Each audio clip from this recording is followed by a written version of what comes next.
Hello students, हम एक chapter पढ़ रहे थे एडमिशन ऑफ पार्टनर। मैंने आपको लिखाया था एडमिशन ऑफ पार्टनर के समय 5 तरह के अकाउंटिंग प्रॉब्लम्स फेस करने होते हैं, जिसमें से 4 हम डिस्कस कर चुके हैं। खाली एक बाकी है, कैपिटल एडजस्टमेंट। कैपिटल एडजस्टमेंट पढ़ने से पहले हम कुछ नंबर्स सॉल्व करेंगे। एक क्वेश्चन सॉल्व करेंगे स्कैनर का। टीएस ग्रिवल में स्कैनर होते हैं बैक साइड में, चैप्टर वाइज क्वेश्चन होते हैं उसमें। अभी हम question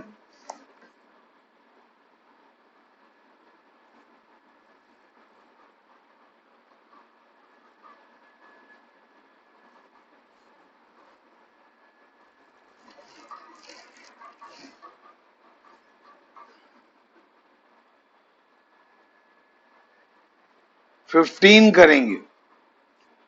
question 15, question 14 sorry, page number S.46, S.46, question number 14। जिनके पास बुक नहीं है वो अपने फ्रेंड से अरेंज करें, नहीं अरेंज हो पा रहा है तो परचेज कर लें, नहीं पॉसिबल है तो मुझको कॉल करें। I will do the necessary adjustment. अभी हम फिलहाल क्वेश्चन नंबर 14 कर रहे हैं, पेज नंबर S.46। इसमें देखो अल्फा और बीटा 2 पार्टनर हैं। उन लोगों ने आर्टिफिशियल लिम्स में ट्रेड करते हैं, मतलब आर्टिफिशियल लिम्स खरीद कर बेचते हैं। 1 अप्रैल 2013 को वो गामा को एडमिट किए एज अ पार्टनर।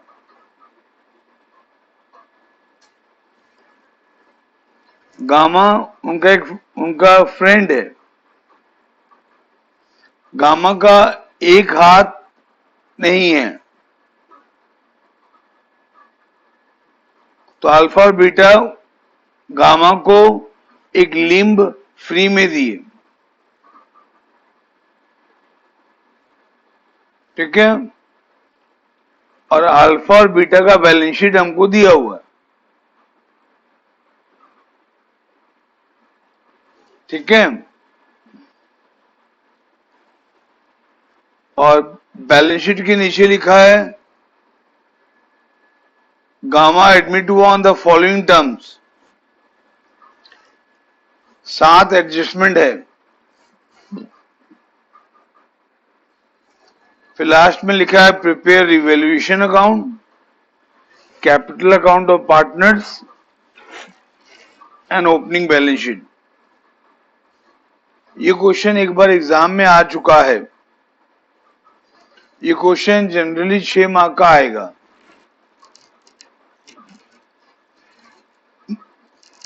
इसमें हमको रिवैल्यूएशन अकाउंट बनाने के लिए बोला है, कैपिटल अकाउंट बनाने के लिए बोला है।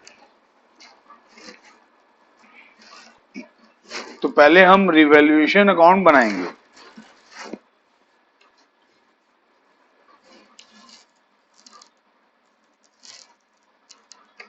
रिवैल्यूएशन अकाउंट प्राय सबको बनाना आता होगा।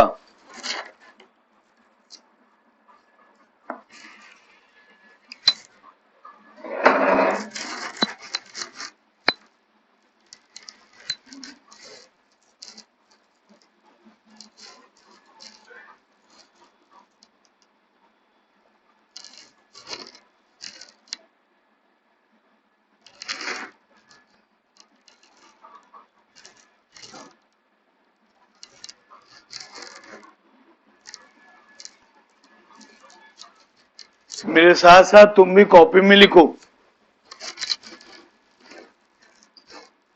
Revaluation account.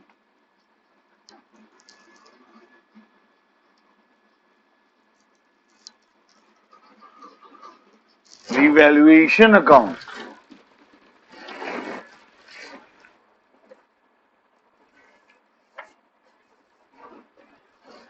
अब क्वेश्चन देखो, बिट 1 जो बैलेंस शीट के बाहर में एडिशनल इंफॉर्मेशन है उसका बिट 1 रिवैल्यूएशन से रिलेटेड नहीं है, छोड़ दो, इसको बाद में पढ़ेंगे। बिट 2 भी रिवैल्यूएशन से रिलेटेड नहीं है। बिट 3 भी रिवैल्यूएशन से रिलेटेड नहीं है। बिट 4, बिट 5, बिट 6, बिट 7 ये चारों रिवैल्यूएशन से रिलेटेड हैं। बिट 4 में बोलता है अब बैड डेट राइट ऑफ करो 40,000, तो बैड डेट तो खर्चा है, रिवैल्यूएशन अकाउंट में आना चाहिए, लेकिन नहीं आएगा। क्यों? क्योंकि प्रोविजन फॉर डाउटफुल डेट है, और जितना का बैड डेट है उतने का ही प्रोविजन है, तो सारा बैड डेट प्रोविजन से एडजस्ट हो जाएगा। इसीलिए रिवैल्यूएशन अकाउंट में नहीं आएगा। करेक्ट। फिर bit 5 creditor were paid 20,000 more, creditor were paid 20,000 मोर, मतलब हम क्रेडिटर को 20,000 रुपया ज्यादा दिए, तो ये तो नुकसान है हमारा, ये तो हमारा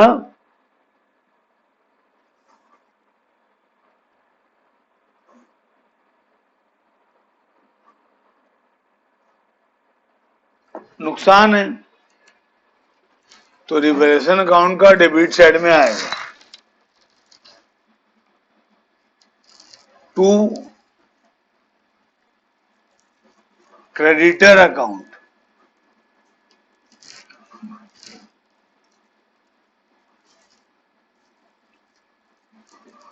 टू क्रेडिटर अकाउंट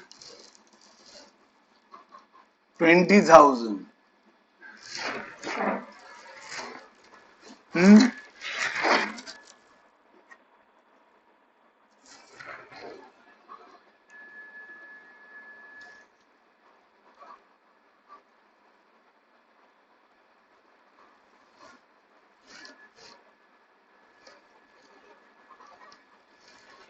ठीक है। फिर bit 6 outstanding expenses be brought down to 12,000। Outstanding expenses एक लायबिलिटी है, लायबिलिटी को ब्रॉट डाउन करना है, मतलब कम करना है, तो हमारा प्रॉफिट हुआ brought down to 12,000। Outstanding expenses है 30,000, उसको 12,000 तक ब्रॉट डाउन करना है, तो कितना से ब्रॉट डाउन करना है? 18,000,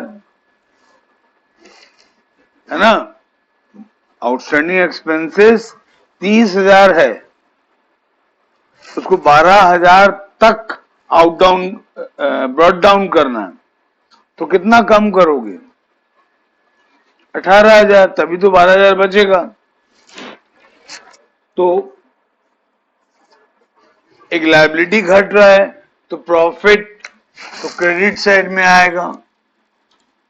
by outstanding expenses, by outstanding expenses.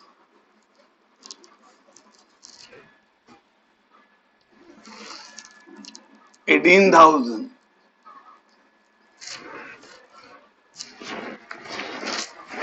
फिर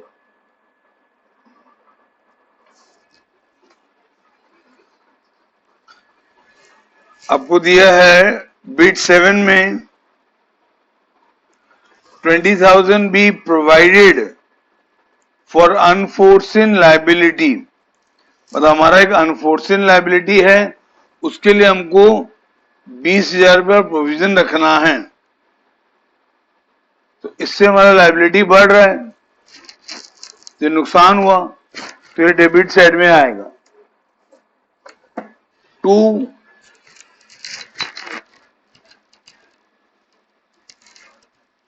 प्रोविजन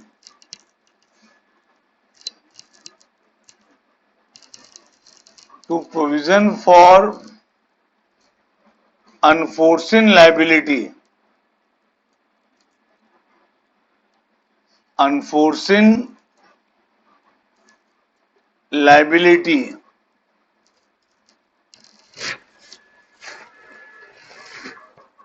अमाउंट है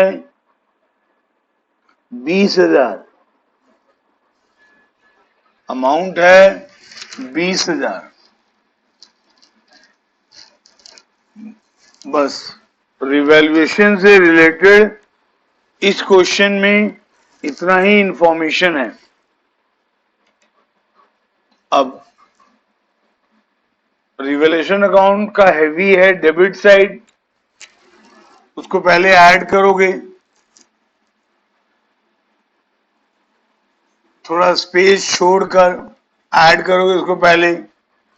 सेम अमाउंट क्रेडिट साइड में लिखोगे, सेम अमाउंट क्रेडिट साइड में लिखोगे। फिर यहां जो बैलेंस आएगा ये क्या है, 22,000 लॉस ऑन रिवैल्यूएशन है। ये 22,000 क्या है, लॉस ऑन रिवैल्यूएशन। इसको ओल्ड पार्टनर में डिवाइड करोगे, ओल्ड रेशियो में। ओल्ड पार्टनर कौन कौन है,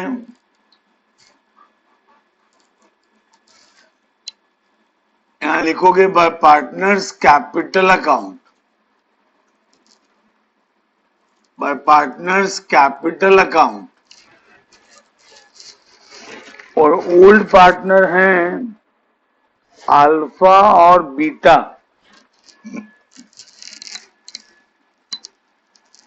अल्फा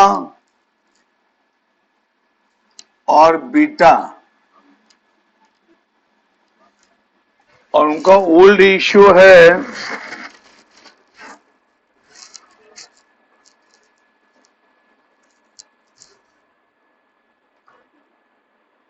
ओल्ड रेशियो नहीं दिया है तो इक्वली मानते हैं।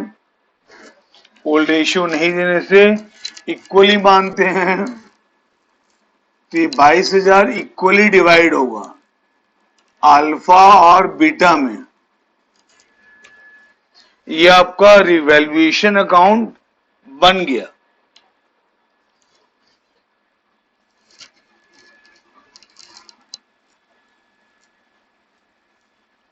हमको पार्टनर्स कैपिटल अकाउंट बनाने के लिए बोल रहा है।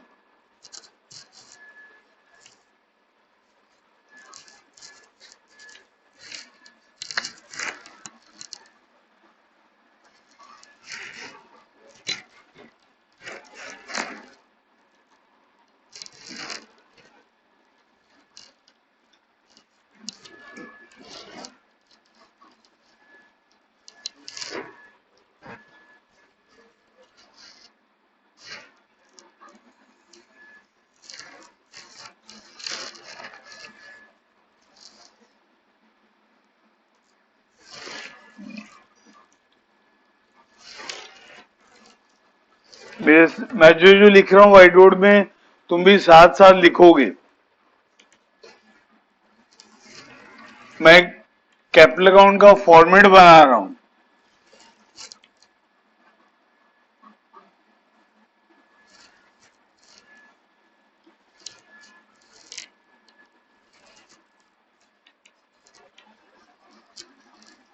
पार्टनर्स कैपिटल अकाउंट,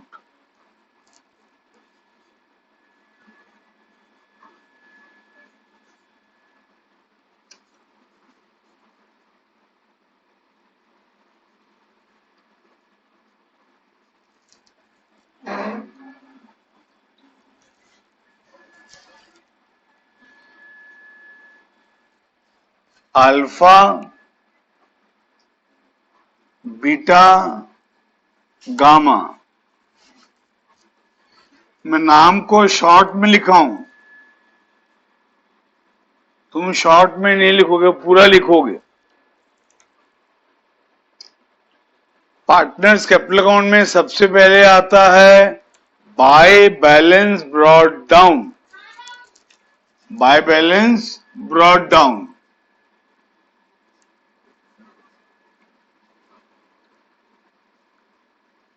ये अमाउंट हमको क्वेश्चन में दिया रहता है। ये amount generally old balance sheet में होता है। अल्फा का है 5 लाख, बीटा का है 6 लाख।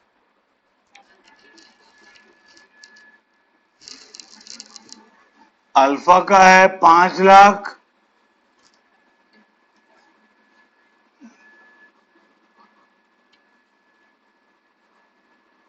और बीटा का है 6 लाख।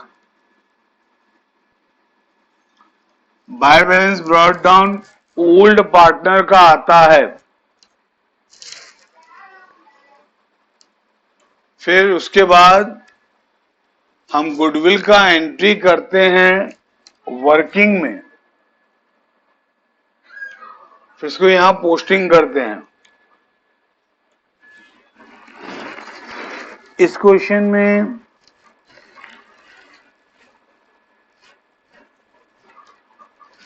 अल्फा और बीटा ओल्ड पार्टनर हैं, उनका रेशियो है 1:1। गामा एडमिट हुआ और गामा के आने के बाद उनका नया रेशियो हो गया 3:2:1। ओल्ड रेशियो और न्यू रेशियो दिया हुआ है, और मैंने आपको कहा है गुडविल का एंट्री पास करने से पहले सैक्रिफाइसिंग रेशियो निकाल लेना।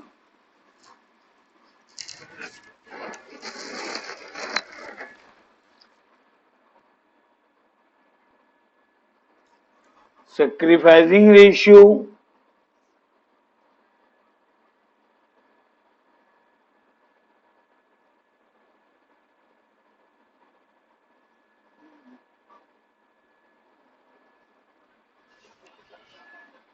होता है old ratio minus new ratio.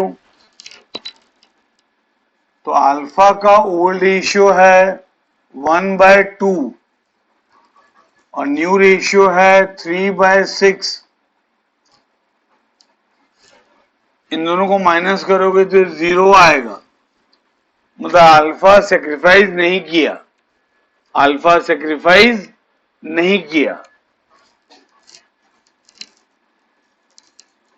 Beta ये 0 आएगा ना। आप सिंपल अब सॉल्व कर सकते हो इसको। एलसीएम 6 आएगा, फिर 6 को डिवाइड करेंगे 2 से तो 3 आएगा। 3 × 1 3, 6 डिवाइड होगा 6 से 1 आएगा। 1 × 3 3, तो 0/6 यानी कि 0। 0/6 यानी कि 0। तो अल्फा सेक्रीफाइस नहीं किया क्योंकि उसका old ratio new ratio same है। बीटा यानी बीटा सेक्रीफाइस किया। बीटा का ओल्ड रेशियो क्या था 1/2 और नया रेशियो क्या है 2/6। एलसीएम आएगा 6, यहां आएगा 3, यहां आएगा 1, तो यहां पर आएगा 2/6, 2/6।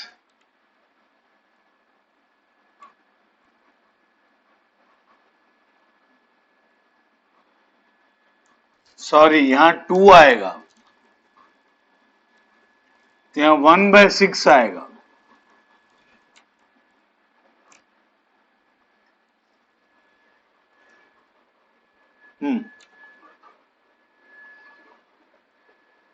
तो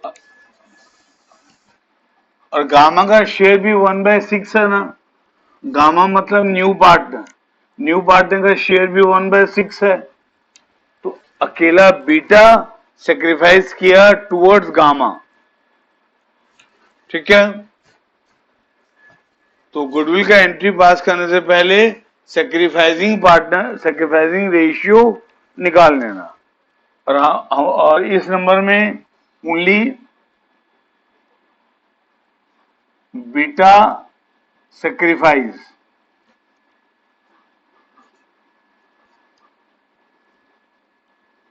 ये सब वर्किंग में हो रहा है, ये सारा कुछ वर्किंग में हो रहा है। ठीक है, ये वर्किंग है।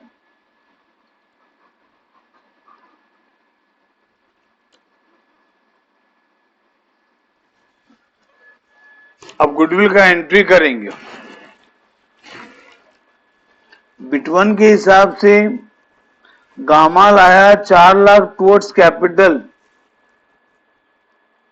बट टुवर्ड्स गुडविल वो नहीं लाया,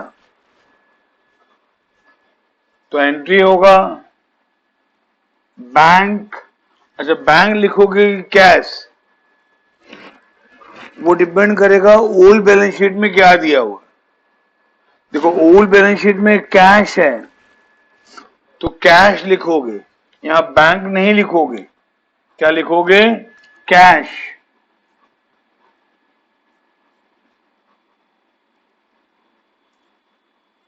कैश अकाउंट डेबिटेड 4 लाख। ठीक है बच्चे लोगों, मैं कैश क्यों लिखा मालूम पड़ा? क्योंकि जो हमको बैलेंस शीट दिया हुआ है क्वेश्चन में, उसमें कैश है, कैश अकाउंट है, बैंक अकाउंट नहीं है, इसलिए मैंने कैश लिखा। Cash account debited to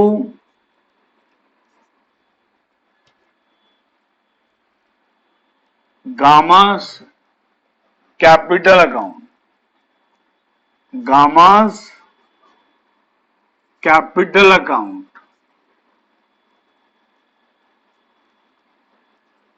4 lakh. ये गुडविल का एंट्री चल रहा है, पहला एंट्री हो गया। अब दूसरा एंट्री, इस क्वेश्चन में लिखा है कि गामा अपना शेयर ऑफ गुडविल कैश में नहीं लाया, तो यहां पर गुडविल का केस थर्ड आएगा, और केस थर्ड के हिसाब से जो एंट्री होगा वो है Gamma's current account debited, Gamma's current account debited to Beta's current account. Beta अकेला सेक्रीफाइस किया है, तो बीटास करेंट अकाउंट।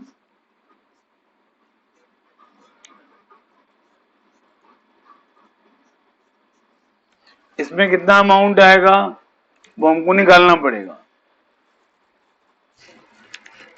क्वेश्चन का बिट 7 देखो, उसमें पूरे फॉर्म का गुडविल का वैल्यू दिया है 1,80,000।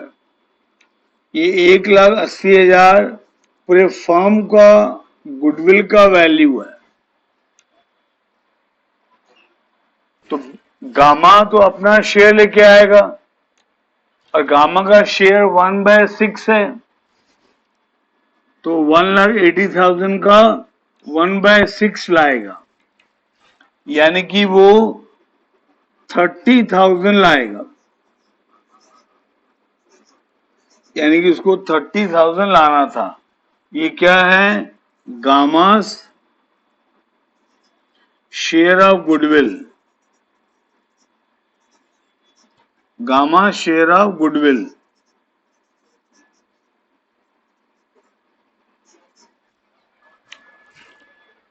तो ये एंट्री में आएगा 30,000।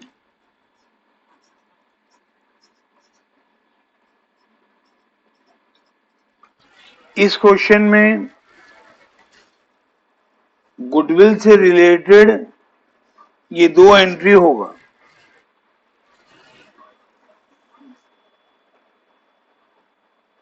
इस क्वेश्चन में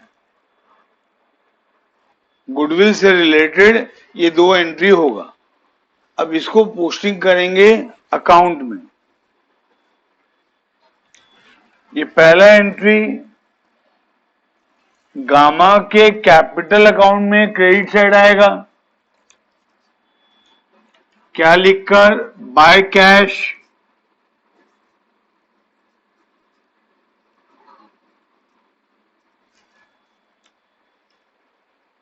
₹4,00,000।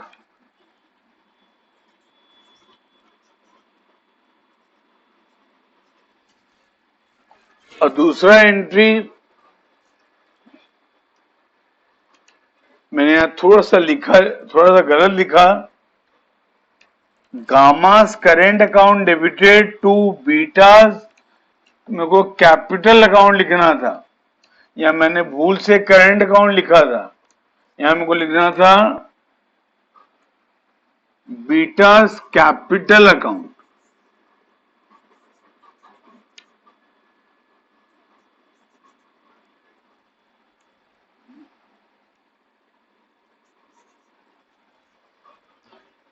गुडविल का सेकेंड एंट्री होगा Gamma's current account debited to Beta's capital account. तो बीटा के कैपिटल अकाउंट में क्रेडिट साइड में आएगा by Gamma's current account, by Gamma's current account.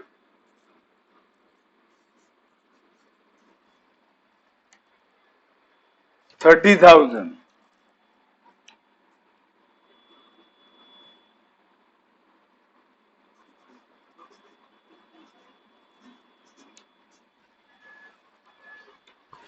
ये एंट्री दो अकाउंट में आना चाहिए। एक बीटा के कैपिटल अकाउंट में क्रेडिट साइड में, वो हमने लिखा, और एक आना चाहिए गामा के करंट अकाउंट के डेबिट साइड में। लेकिन करंट अकाउंट तो हमको बनाने के लिए बोला नहीं है, तो ये पोर्शन का पोस्टिंग रिक्वायर्ड नहीं है। उसी प्रकार यहां भी था, ये एंट्री था cash account debited to Gamma's capital account. तो गामा के कैपिटल अकाउंट में हमने लिखा क्रेडिट साइड में by cash.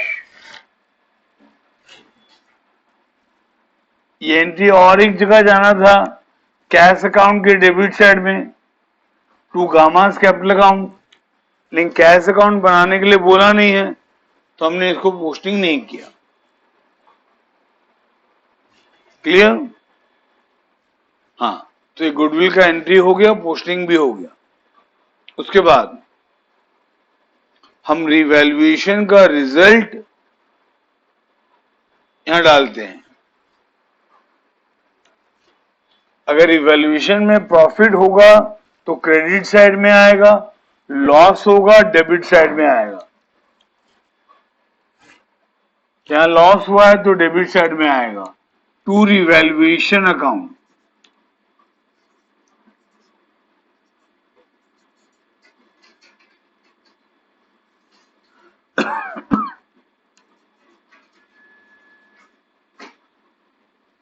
To revaluation account.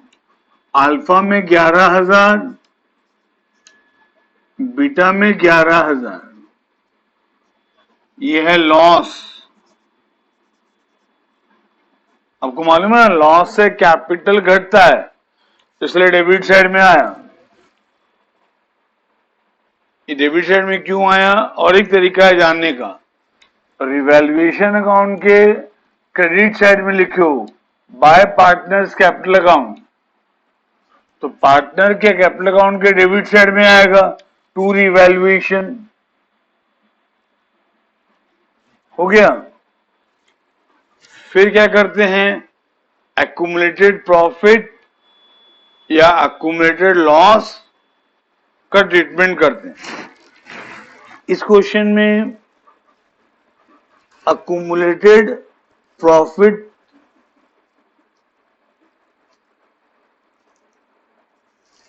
है, कैसे देखो, वर्कमैन कंपेंसेशन फंड में 56,000 है, वर्कमैन कंपेंसेशन फंड में 56,000 है, और बिट 3 में लिखा है claim on account of workman compensation 30,000 है, तो क्लेम कुल 30,000 है। तो कंपेंसेशन फंड में अमाउंट ज्यादा पड़ा हुआ है। कितना ज्यादा है? 26,000 है ना। वर्कमैन कंपेंसेशन फंड में 56,000 है, क्लेम ओनली 30,000 है, तो 56 माइनस 30 26,000 आपका एक्यूमुलेटेड प्रॉफिट है। ये ओल्ड पार्टनर में बांटा जाएगा, ओल्ड रेशियो में, और ये क्रेडिट साइड में आएगा by workman compensation fund account. मैं शॉर्ट में लिखा हूं, शॉर्ट में मत लिखना है। ये 26,000 को ओल्ड पार्टनर में डिवाइड कर देना, उनके ओल्ड रेशियो में। उनका ओल्ड रेशियो है इक्वली, तो इक्वली डिवाइड कर देना। 13,000 13,000,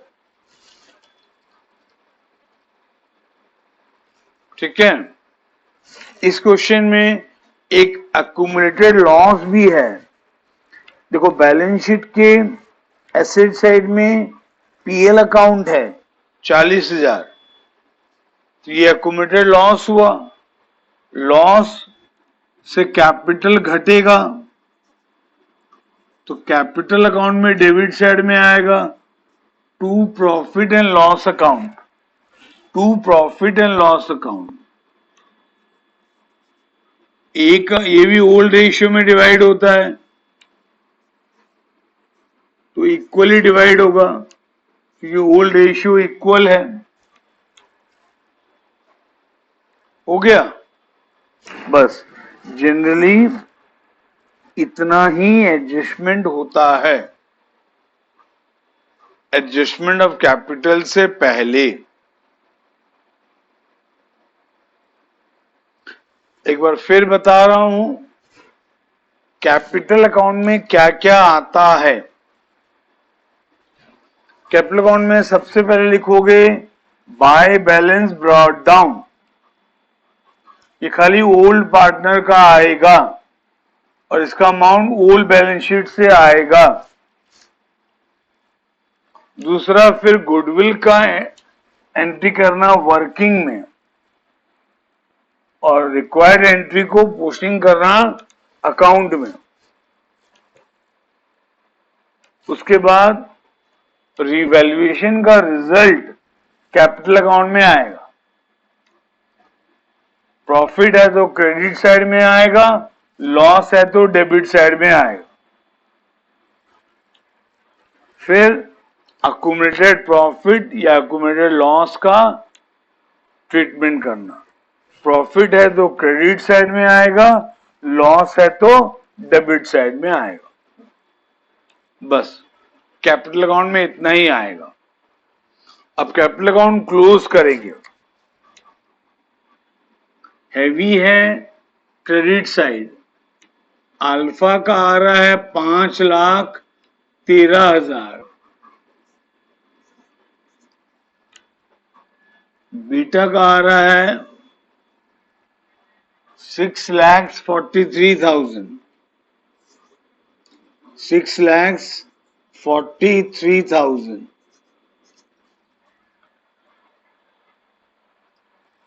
और गामा का आएगा 4 लाख।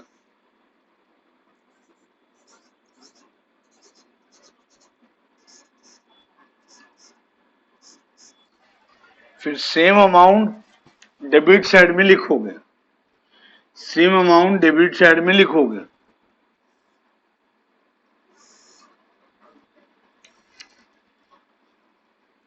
$5,13,000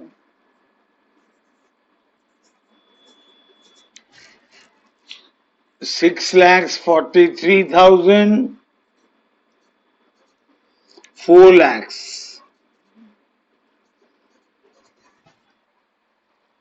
फिर यहां बैलेंस कैलकुलेट करोगे और इसके सामने में लिखोगे टू बैलेंस कैरिड डाउन। ये कैलकुलेट तो कर लोगे, बैलेंस कैलकुलेट करना तुमको आता होगा। मैं फिलहाल बुक से देख के लिख रहा हूं, तुम कैलकुलेट करके लिखना।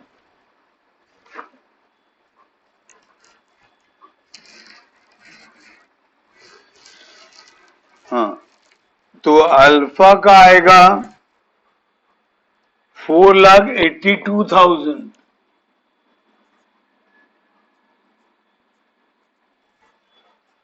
बीटा का आएगा 6,12,000,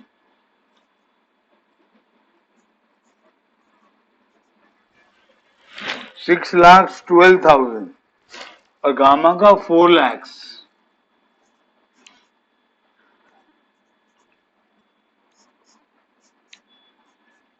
ठीक है,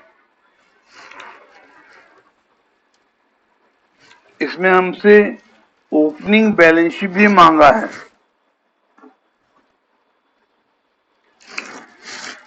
रिवैल्यूएशन अकाउंट तो बन गया, पार्टनर्स कैपिटल अकाउंट बन गया।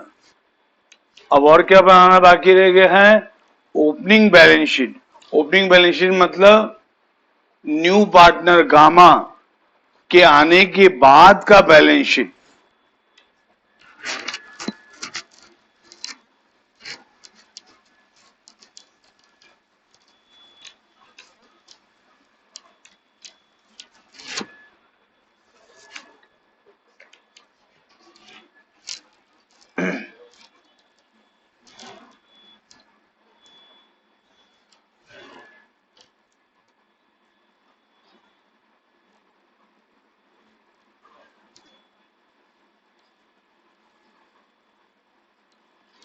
एक बैलेंस शीट का फॉर्मेट सबको ही बनाओ।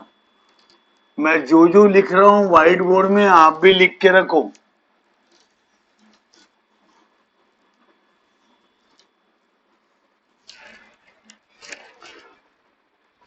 बैलेंस शीट बनाना मैं आपको सिखाया था,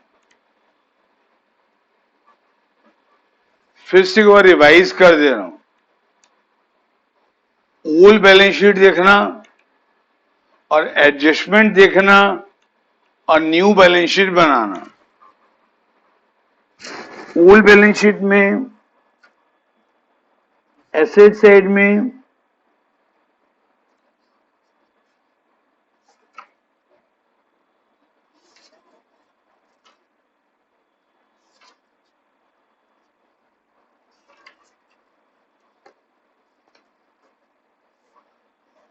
ओल्ड बैलेंस शीट में एसेट साइड में कैश है 1 लाख।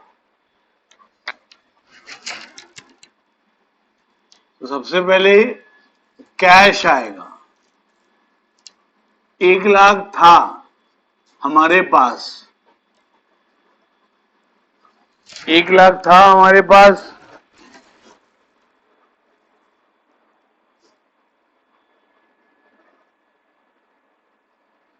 और 4 लाख नया पार्टनर लाया था, इसमें ऐड होगा 4 लाख,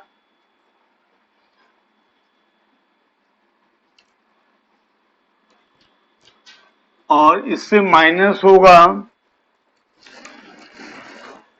देखो बिट 6 में लिखा था, बिट 5 में लिखा था creditor were paid, creditor were paid 20,000 more.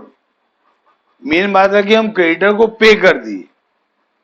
Creditor कितना अमाउंट का है, बैलेंस शीट देखो, लायबिलिटी साइड 3 लाख का है, क्रेडिटर 3 लाख का है, और हम उसको 20,000 ज्यादा पे किए, मतलब हम उसको 3,20,000 पे किए, हम उसको 3,20,000 पे किए। बस कैश के इतने ही ट्रांजेक्शन है। 1 लाख था, 4 लाख आया, नया पार्टनर लेके आया, तो 5 लाख हो गया। 5 लाख में से 3,20,000 पे कर दिए, तो कितना बचेगा, 1,80,000, 1,80,000। ठीक है, एसेट बैलेंस शीट का आइटम ऐसे निकालोगे, ओल्ड बैलेंस शीट देखोगे, एडजस्टमेंट देखोगे, तो न्यू अमाउंट मिल जाएगा। फिर उसके बाद पुराना बैलेंस शीट में था debtor 8 lakh, sundry debtor 8 lakh,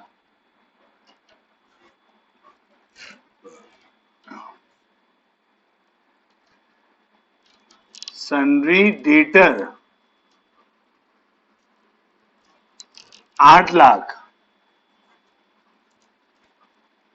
और क्वेश्चन का बिट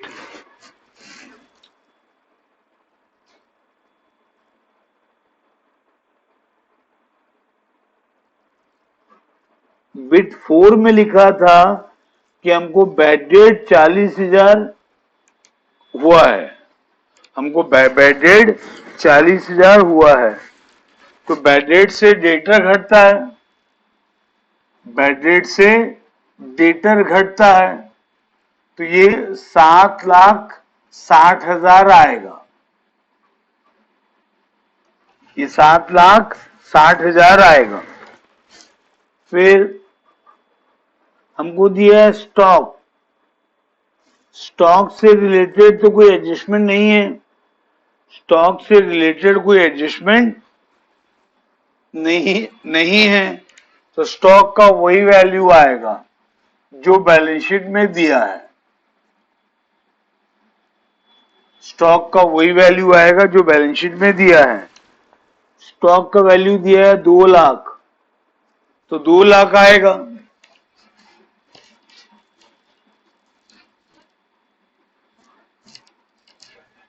फिर उसके बाद है मशीनरी, मशीनरी से रिलेटेड भी एडजस्टमेंट नहीं है, तो मशीनरी का वही अमाउंट आएगा जो बैलेंस शीट में दिया है।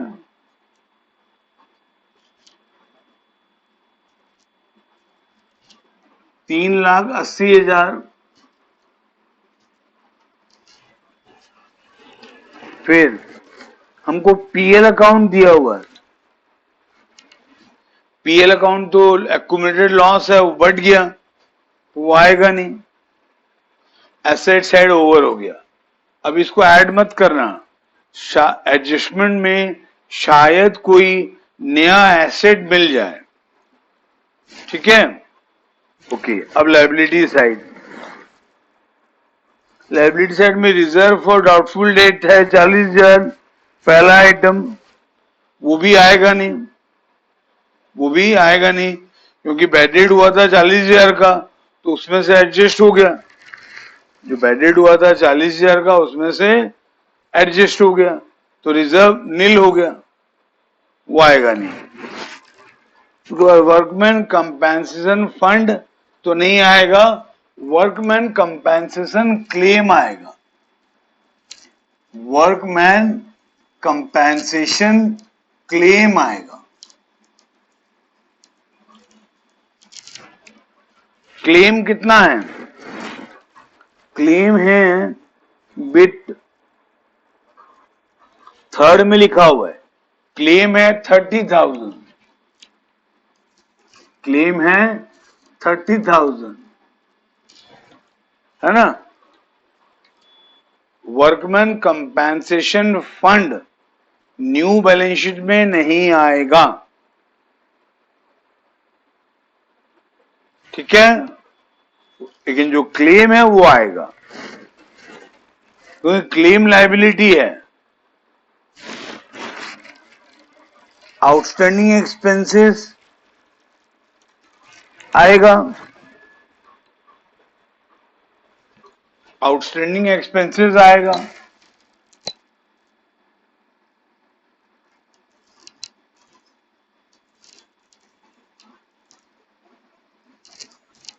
आउटस्टैंडिंग एक्सपेंस आएगा।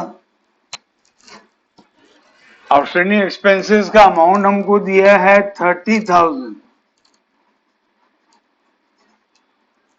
लेकिन एडजस्टमेंट में दिया हुआ है कि उसका वैल्यू को राइट डाउन करना है, 12,000 तक राइट डाउन करना है। तो मतलब 18,000 से राइट डाउन करोगे तब तो 12,000 बचेगा,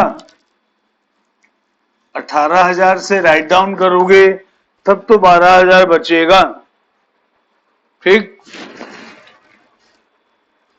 फिर हमको दिया है क्रेडिटर, क्रेडिटर तो पे कर दिए, बिट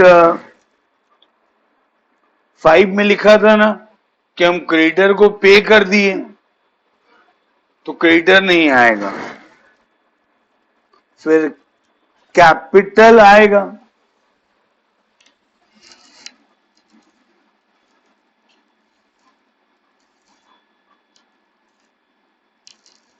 कैपिटल्स आएगा, अल्फा का, बीटा का और गामा का।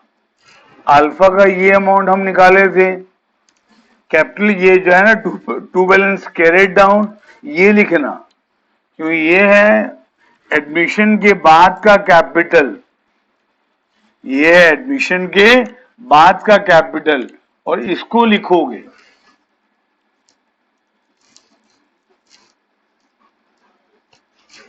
टू बैलेंस कैरेट डाउन को लिखोगे,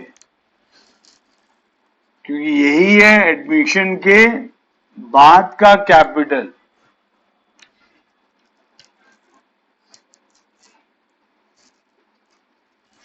ये बाय बैलेंस ब्रॉट डाउन को मत लिखना, क्योंकि ये एडमिशन से पहले का कैपिटल है और ये एडमिशन के बाद का कैपिटल है, और हम बैलेंस शीट बना रहे हैं एडमिशन के बाद, तो ये कैपिटल लिखोगे।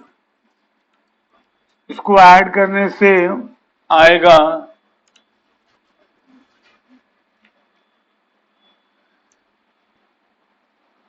कितना आएगा, 6 4 10 10 4 14, 14,84,000 आ रहा है क्या, 94,000, 14,94,000।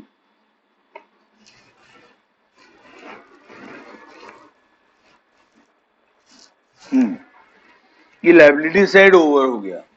अब ऐड मत करना, अब एडजस्टमेंट देखेंगे, शायद उसमें से कुछ मिल जाए।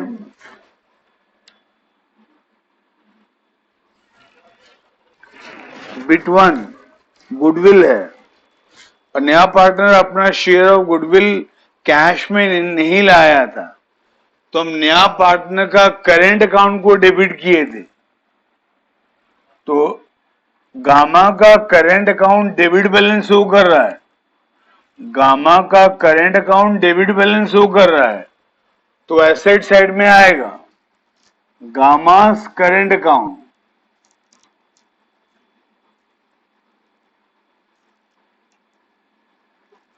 गामास करेंट अकाउंट,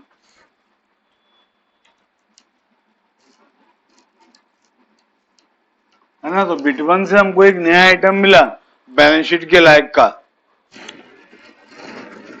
बिट 2 से कुछ बैलेंस शीट में असर नहीं पड़ेगा। बिट 3 हम दिखा दिए, क्लेम दिया है ना वर्कमैन कंपेंसेशन का, वो हम दिखा चुके हैं। बिट 4 भी हो गया, बिट 5 भी हो गया, बिट 6 भी हो गया, बिट 7 ये नहीं हुआ है। ये एक प्रोविजन है अनफोर्सिन लायबिलिटी के लिए, तो ये लायबिलिटी साइड में आएगा। Provision for unforeseen liability, unforeseen liability कितना, 20,000। अब शायद सारा आइटम खत्म हो गया।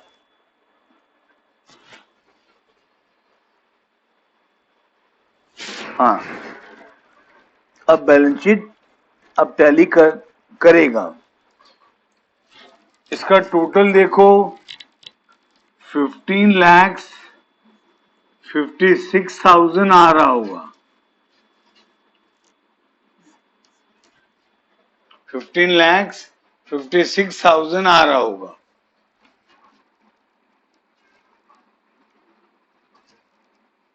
और इसका टोटल भी उतना ही आ रहा होगा, चेक कर लो। 15,56,000।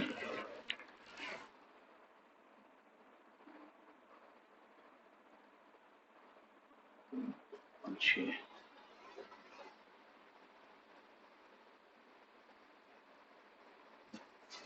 एक आइटम छूट गया क्या? नहीं, ठीक है, कैश एक्स्ट्रा खोलो, ठीक है, समझ में आया कैसे करना है। यही नंबर और एक बार करना, ठीक है। मतलब कहने का मतलब है 2 बार करना, एक बार वीडियो का हेल्प से, एक बार बिना वीडियो का हेल्प से। फिर कुछ और नंबर दे रहा हूं उसके बाद करना, ठीक है।